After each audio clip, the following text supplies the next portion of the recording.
Well, what I realized early on is that business, you have to do four different things. You have to learn all these different skills. You have to know how to market yourself, right? You need to know how to sell your service. Then you need to know how to do the fulfillment. And then you need to know the right systems and operations and then leading a team, right? And those are all four heavy skills. And so like in a job role, you have one specific role. Like in his example with sales, it's like all I need to do, I don't worry about the marketing, I don't have to worry about the fulfillment. All I need to do is know how to service through selling. And so it was a way for me, because I had young kids, to take that hat off of running a business for 68 hours a week, newly married. I need to transition now, got young kids, I do sales, and that's a great career. I remember reading Robert Kiyosaki in his Rich Dad, Poor Dad book. Rich Dad said, if you want to be rich, learn how to do sales. That would be an amazing skill to have.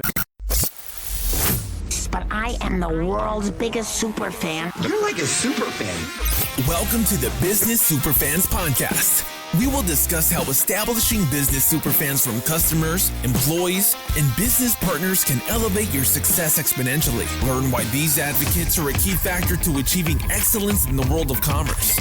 We discuss the invaluable insights of business owners who have successfully implemented the strategies in the book to build their own team of devoted superfans. Gain insightful knowledge from the experts who create applications that help you create passionate superfans. This is the Business Superfans podcast with your host, Freddie D. Ready.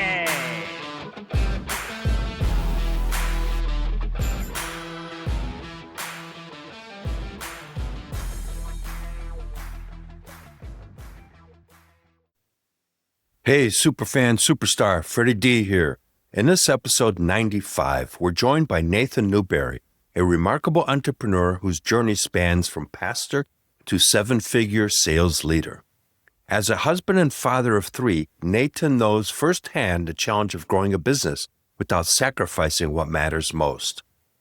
After selling his own agency, he created the AI Freedom Method, a powerful system that blends high-ticket sales, AI automation, and strategic team building to help coaches break through revenue plateaus and build sustainable success.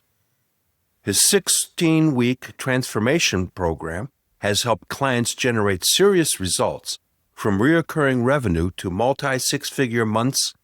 Get ready to hear insight from someone who's all about real results, no hustle hype, and who's on a mission to help you scale without sacrificing your life. Welcome, Nathan, to the Business Superfans podcast. Thanks for having me, Freddie. Appreciate it. So, Nathan, what is your backstory of how did you get started with Help Equip? What's the backstory on all that? And then what's led you to working with AI type tools? Yeah, my background, I originally was actually a pastor at a church, interesting enough. Oh, that's a really interesting background. God's wired us to want to help as many people as we possibly can. And that's why we're in service-based businesses now. I started out with that in my early 20s, and I got into marketing. And I ran a marketing agency for 9 years. I got into high-ticket sales. I did really well with that because I cared for people. You know, would have thought. Right. What caused you to transition out of that? Well, I'm a process of trying to figure everything out. I went into marketing, and then I got into sales, and then managing sales, where we're doing millions a month in my sales teams. Now I help businesses build an online presence. But I started first doing that just because I didn't know what else to do. I was a pastor. I wanted to help people. There was an old Protestant pastor, early 18th here in the U.S. His name was Jonathan Edwards. He had this saying I really liked: make as much money as you can, save as much money as you can, and give as much money as you can. I love that. If I'm not going to do ministry anymore, where I'm expected not to make anything and have that as my focus, I'm going to make as much money as I possibly can. So it was a mental and an identity shift of, hey, I'm not going to be a pastor at a church. I'm just going to be like Jesus. I really do what I possibly can to make as much money and help a bigger audience. I've had failed businesses in between all that too. And trial and error and trying to figure out some things. I realized I liked marketing because I wasn't locked into just the small community within driving distance. Now I can have a global impact. My clients were all over the world, and it was a big difference. And now I can help different people. I have people on my team that were different. It grew from that. Well, what kind of marketing were you doing? Was it for your own agency, marketing for other businesses, or were you marketing for a business and was their marketing arm? It was mostly nonprofits and churches. interesting enough that I worked with. Transitioning from being a pastor, I started helping churches, a website, social media management, video editing, all of those sort of things. So you had a digital marketing agency is basically what you created, focused on that segment of business. Yeah. Yeah. All those nonprofits, they needed the help online, 15 plus years ago. It was the beginning of all of that where people were like, hey, I need to be online, and they committed to do it. And so, yeah, it was a wave to be done. And then I sold my agency after that too. Okay, I was just trying to put it together for the audience. You went from there to there. What's the story? How did that all take place? So that's quite interesting. Once you got out of the marketing aspect, what made you transition into the sales aspect? Well, what I realized early on is that business, you have to do 4 different things. You have to learn all these different skills. You have to know how to market yourself, right? You need to know how to sell your service. Then you need to know how to do the fulfillment. And then you need to know the right systems and operations, and then leading a team, right? And those are all 4 heavy skills. And so like in a job role, you have one specific role. Like in his example with sales, it's like, all I need to do, I don't worry about the marketing, I don't have to worry about the fulfillment. All I need to do is know how to service through selling.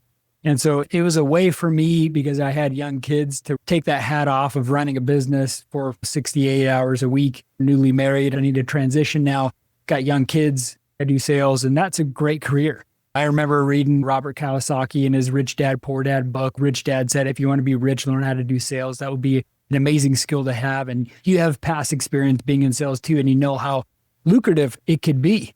I love doing it and helping people through that and caring and training people and managing sales teams. We were doing millions a month. I mean, it was really cool. To answer your question, why did I do those different roles? Ultimately, as a pastor, quote unquote, I hate saying this, but you're selling Jesus, right? I appreciate your authenticity on that, because that's what it is in a lot of cases. And then marketing and sales is a big overlap. Ultimately, if you do really good with marketing, you're selling online through words. You can't have one without the other and the other without the one. Absolutely. I remember years ago when we started in the SaaS industry, in its very beginning, I would get the position where I was hired to become a district manager and told, okay, you've got Illinois, Missouri, Minnesota, and Wisconsin. Here's your sales quota. By the way, we have no customers. You're opening up the office, and go. I had to create my own marketing and ways of getting the message out about the technology. I developed what I called an attraction marketing strategy, where I would attract people to come to me. Yeah. And so he was prospecting in a way to get people to come to me. It was never really about the technology. I evolved into selling a business solution. The software was a tool, and I would kind of have fun with it and tell, hey, the other guys can do the same work, because there's 4 of us in this market space. They can all do the job, otherwise we wouldn't be in business. So it was like, what is your business objective? What's your goal with your company? We'd start having that conversation and got out of the tech stuff. I'd always win the sale because it was more strategy than technology. Yeah, I mean, it's the outcome, right? It's like, if I'm a doctor, I'm going to sell the outcome of them being healthy. And then in the midst of that, you're selling pills, right? Mechanism. Yeah. It's like, you want to get a 6-pack ab. It's like, well, you're not going to buy just the gym equipment. You're buying the outcome of you being ripped and jacked, Right. It's the outcome that we sell. Yeah, for sure. Yeah. Well, that's when you're playing at a different level in sales, because you've eliminated most of the low-level competition because they're not playing at that level. Yeah, absolutely. Yeah. So let's go into, I see that you talk about your AI freedom method. What is that? We're in the day of AI. I think there's 2 camps right now. One is refusing to get on board. They're reluctant because they're like, it's taking my job, or they're too hard to learn. And you have other at the extreme studying it a lot. The person that uses AI while doing their job and finding ways to be proficient is the best. And so as a business owner, for all your listeners here, it's like, how can you be more effective and efficient in the work that you're doing and use AI in all the ways that you're doing everything, right? I think they're trying to think, like, if you're looking at writing content, you're communicating anything from your website, your blog posts, your social media, like, you need specific ways and prompts to really be able to identify how to use that and leverage it. I think in today's age, what we're going to really see is the biggest gap is the communication gap within people and the perceived assumptions of what those people are dealing with. And so it's not only leading a team and communicating effective instructions, but using those skills of giving that instruction to AI for them to create and do what you need to do. And so I think when I use the AI freedom method, it's just my way of saying this is the mechanism of how we look at creating an online business or businesses in general that can have ads and doing the sales conversion right within the back end of doing the fulfillment. Because even in sales, you think of this, I could be a great salesperson and have no leads, right? I could be a business that's great at what I do, the most amazing product or service, but if I have no leads, then I'm struggling. Or I can have all the leads and I'm horrible at sales, then you're stuck too. See, those are skills that need to have to raise up to do it. And AI can really help be proficient on both of those levels. Oh, absolutely correct. Nathan, if you think about it, people did trade shows and still trade shows go on. And many times those leads never get followed up, and boggled my mind when I talk with businesses and they said they just got done doing an event. What'd you do with all the inquiries? Oh, yeah, I forgot. Need to get back to them. The money's in the follow-up. Yeah. It's always in the follow-up. You got a 15-minute window. Somebody comes in an inquiry through your website. You got 15 minutes to respond to it in today's world. And that's where AI can come in and says, hey, Nath, see that you've inquired about our stuff. Thanks so much. We're super excited. We'll have one of our people contact you, or you can have the conversation with the AI in real time. I was at a networking event, and the reason I bring it up is this person said, oh yeah, I was chatting with somebody on the chat box. She realized 10 minutes and that she was talking to a robot. But she was there for 10 minutes. She ended up doing a transaction. She said, had it not been for that, she would have walked away. Yeah, everybody needs to get on board with it.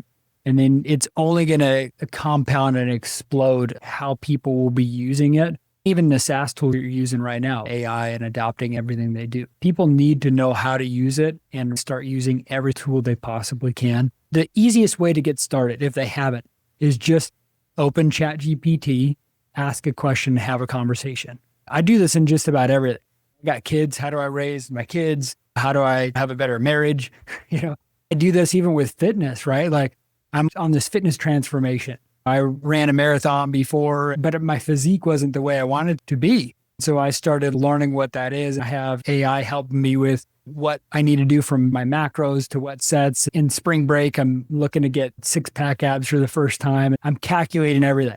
I text where I'm at, all the macros for the day, and it just tells you if you're on pace or not. You can use it for everything. Yeah. And so I think people need to start talking and just having a conversation. Even if it was like, how can you help me with this? How can you help me with it? And they'll give you ideas and you can go in depth with some of those questions for sure. Let's talk about how you worked with some of your coaches and share a story of where they were when you began working with them and where they ended up. And now they're super fans of yours because you've transformed their business model. Now they're promoting you to others. I'll give you two. One is someone that's just starting their business and another one that's looking to scale, right? So the first one, I have a few guys that just started out trying to figure out, okay, I have a profession, they have a skill. And this is specifically for online business growth. Like if you have a skill on anything, sales and marketing or a widget, you got to figure out like their challenges and then figure out how to solve it. So you have to figure out what your offer is.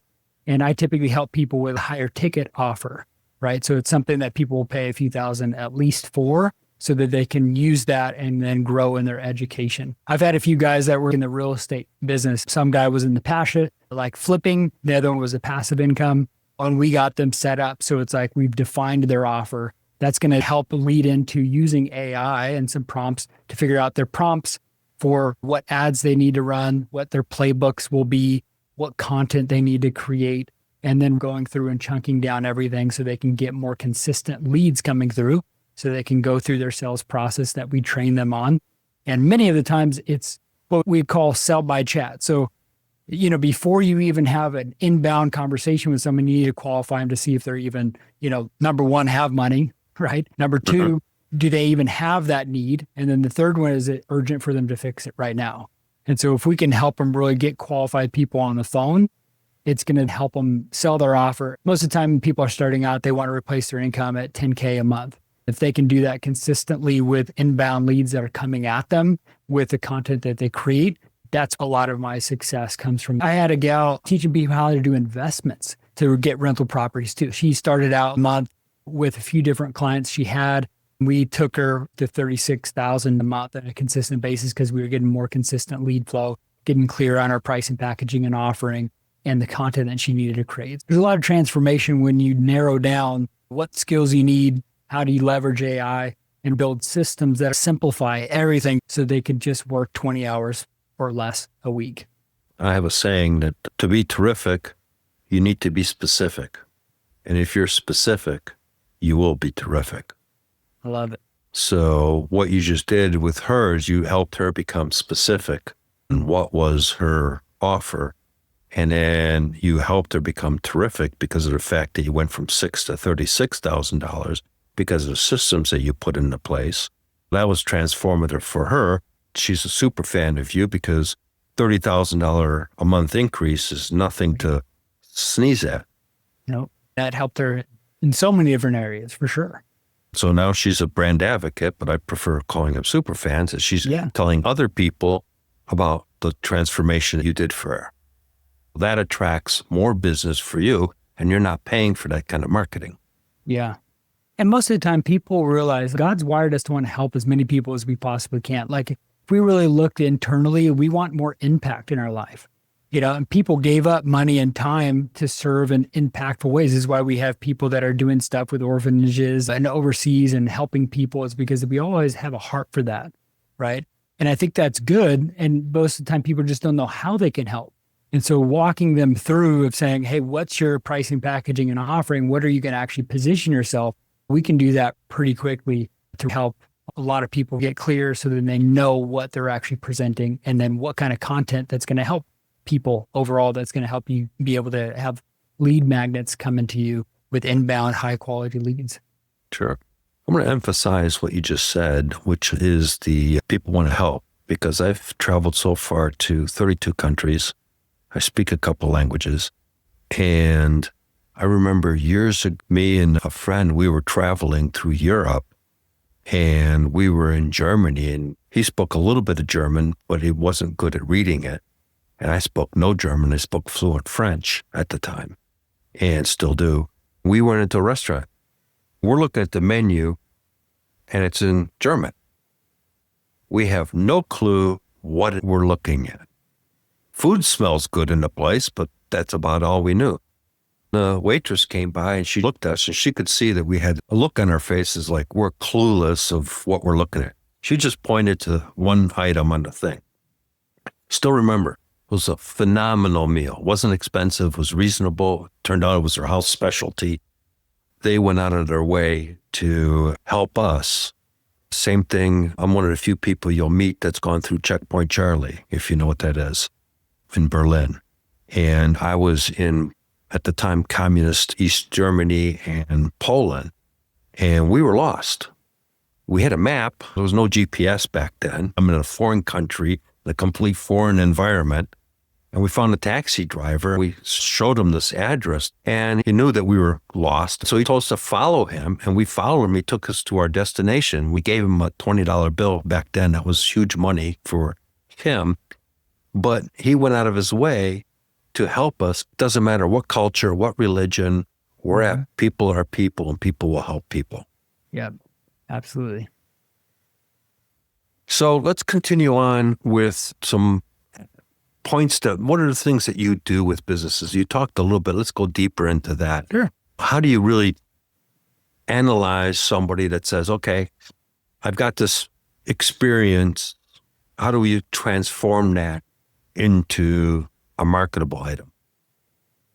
Well, to start a business, you got to be able to transact money, right? So people are like, hey, I'm going to start a business, but then they never make a dollar off it, or they spin their wheels with even starting a business. Like, oh, I'm still working on registering my LLC. That takes like 15 minutes. Do it online, done.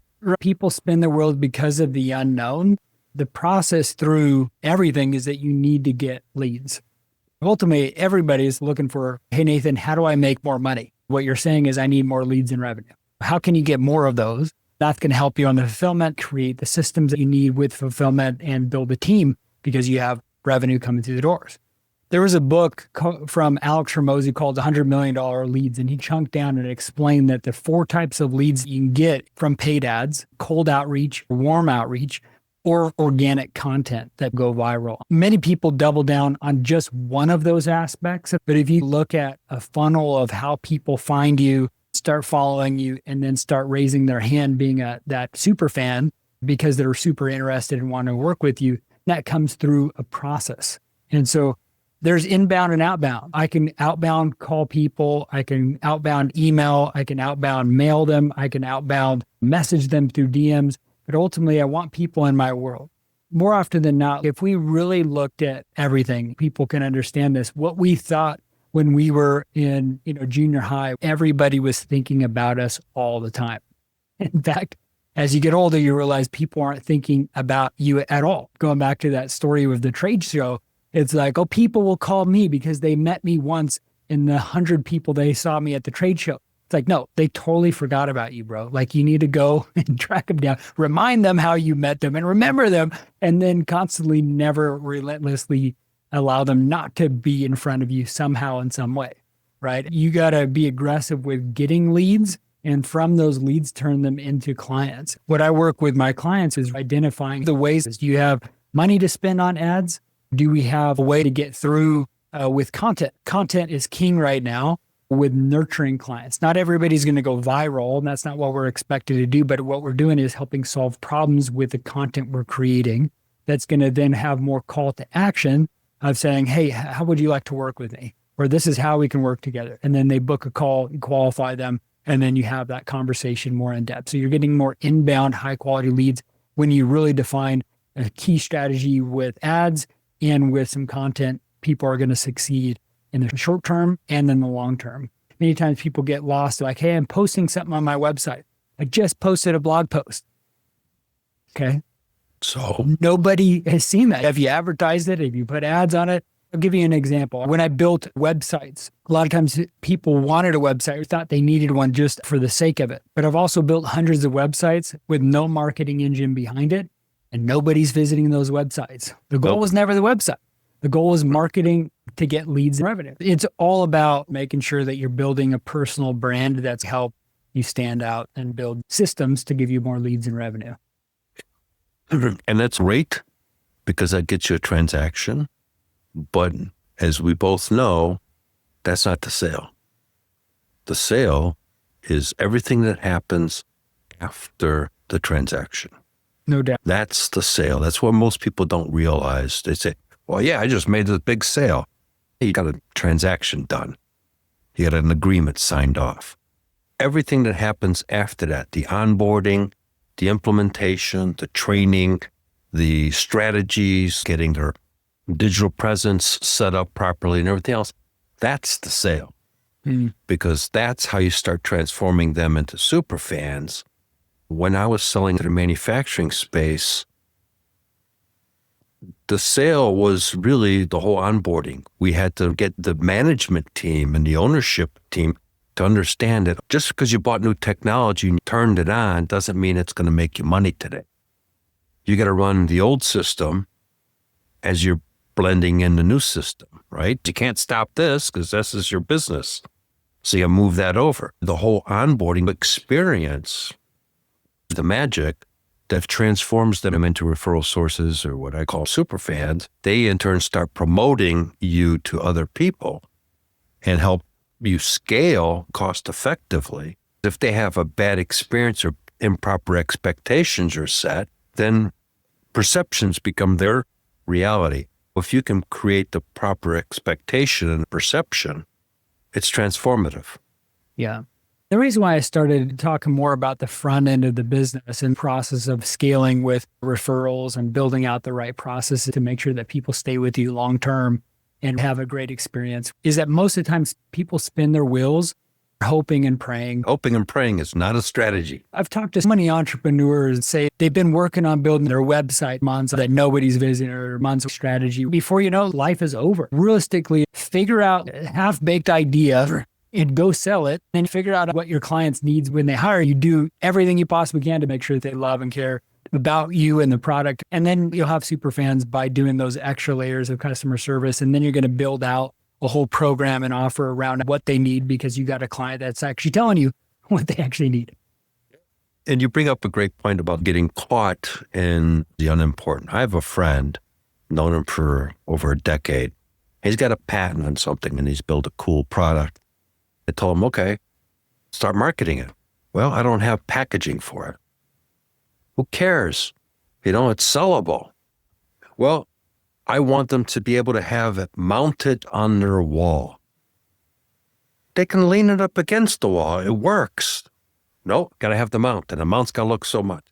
Procrastination on all the things that are completely unimportant. I bring that up because you just said people can rebuild their website. It's not right. It's still not ready. The messaging isn't right. Sometimes you got to step out of your comfort zone and get into the game. Because if you're not into the game, you got no chance of winning the game because you're still in the bleacher seats. Yeah. And that's where this guy is. He's had this thing for 10 years now. And he bought, a milling machine and a lathe.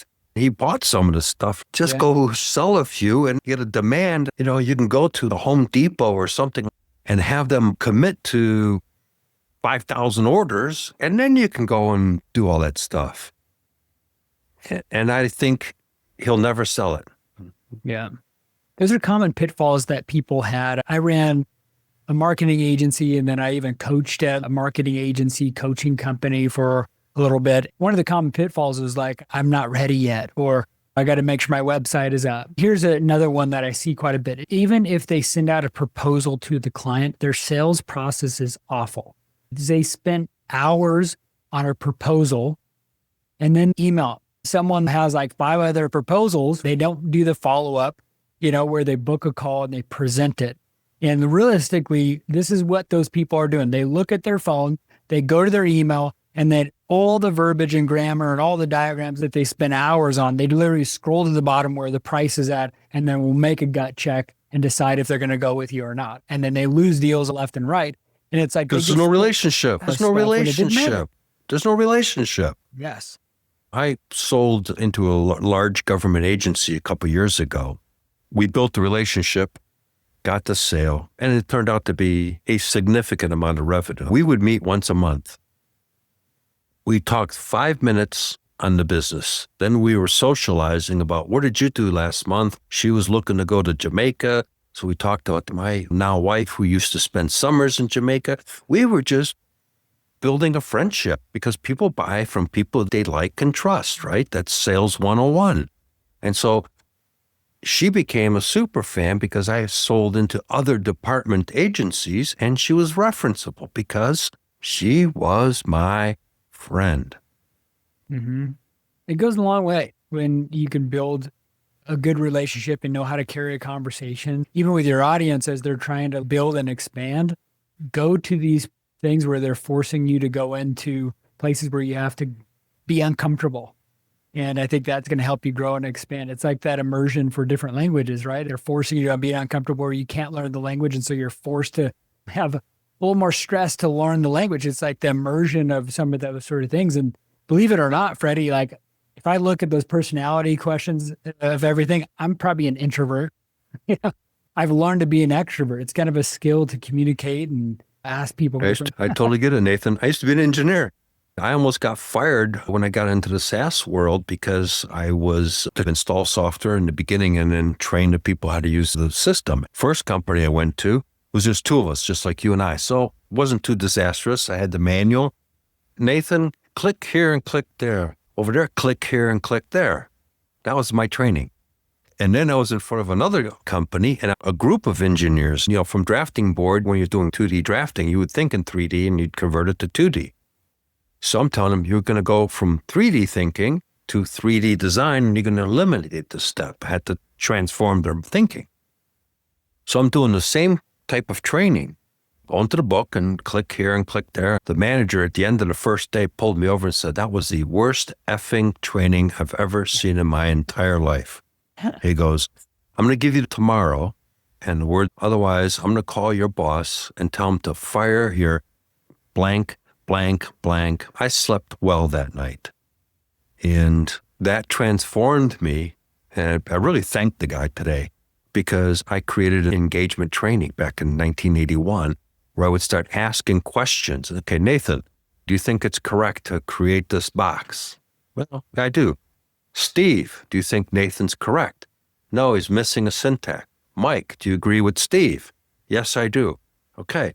And so it got everybody into the conversation and everybody started learning. So completely get what you're saying about being an introvert and you have to transform. I had to transform or I would have been out of the SaaS world as fast as I got in it. Yeah. And it's a skill, right? Just like many things. It's not just inherent talent. It's working really hard on a craft. If you're on your business with those 4 core areas of sales and marketing, fulfillment, leadership, and systems, you got to study that. Brian Tracy, a motivational speaker, he talked your E to E ratio, education versus entertainment. So often we lean toward comfort as our goal. That's why we think about retirement. It's like, that's the end goal, to be comfortable with not having to work. When God's wired us, even from the very beginning, to work. Adam and Eve is in the garden. The first job, hey, name the animals, tend to the garden. He gave us work to do. We find fulfillment with it. People look at job and work as an enemy when it's like, really, you got to start enjoying. If you're not enjoying your work that you're doing, is because you either didn't design the business right and you need help, and or find something that you really like within the business so that you can thrive in what you're doing and find a lot more fulfillment and significance in what you're doing. Absolutely correct. So as we wind down towards the end, Nathan, how can people find you? I'm mostly on Instagram. I have a bigger following there, Nathan Newberry Official. I have a free gift for all of those listeners. Most of the time people need help with sales or marketing, and I put together a full playbook for people that need that. If they DM me on Instagram, the word sales, I'll send them a full training and a whole breakdown of a playbook to help serve your audience. I'm everywhere on social media as well. They can find me wherever they love being on most. Okay, we'll put that in the show notes. I'm glad you shared a great conversation, great insights that you shared for our listeners. And we look forward to having you on the show down the road again. Thanks for having me. Hey, Superfan Superstar, Freddie D here. Before we wrap, here's your 3A playbook power move to attract ideal clients, turn them into advocates, and accelerate your business success. Here's the top insight of today's episode. Coaches who build their brand around how they make people feel, not just what they teach, create magnetic loyalty that no algorithm can compete with. So here's your business growth action step. Write one sentence that captures the emotional transformation your coaching delivers, then bake that promise into your content, calls, and client experience starting today. If today's conversation sparked an idea for you, or you know of a fellow business leader who could benefit, share it with them and grab the full breakdown in the show notes. Let's accelerate together and start creating business superfans who champion your brand. We hope you took away some useful knowledge from today's episode of the Business Superfans podcast. The path to success relies on taking action. So go over to businesssuperfans.com and get your hands on the book if you haven't already. Join the Accelerator community and take that first step in generating a team of passionate supporters for your business. Join us on the next episode as we continue guiding you on your journey to achieve flourishing success in business.